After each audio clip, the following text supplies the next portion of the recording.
Uma nje kuphuma inhlamvu yelanga le ndawo yamabhasi eRoodeport isuke isiphithizela kakhulu. Namhlanje ekseni bekhala ibhungane. Lokhu kuthukuthelise abagibeli. Usindi Ngwenya ungomunye wabagibeli abayizinkulungwane ezingamashumi amathathu abakhahlanyezwe isiteleka. That's why I called my boss because I can't afford to fork out some more from my pocket. Lokhu kuyaphazamisa kakhulu. Abanye bebengazi inhlobo ukuthi kunesiteleka.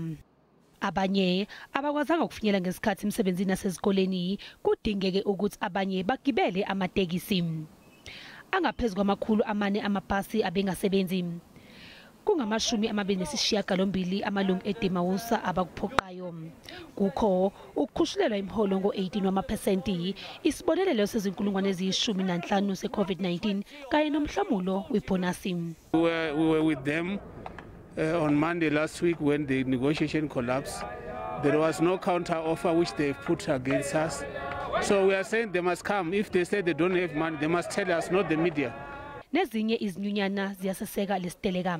It's the bus drivers that need to be taken seriously, and the first point of contention is to get to the negotiation table. In undertaking this strike, the metro bus workers are not just fighting for themselves.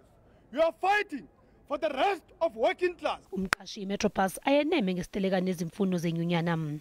Metrobus offers a very attractive service to the commuters. So in this case, you've got 1.4% of the people on strike holding the entire city at ransom. IMetrobus yethembise ngokunxephezela abagibeli. They will not lose any of their money. Inyunyana kanye namalungu abaguquki kwabakufunayo.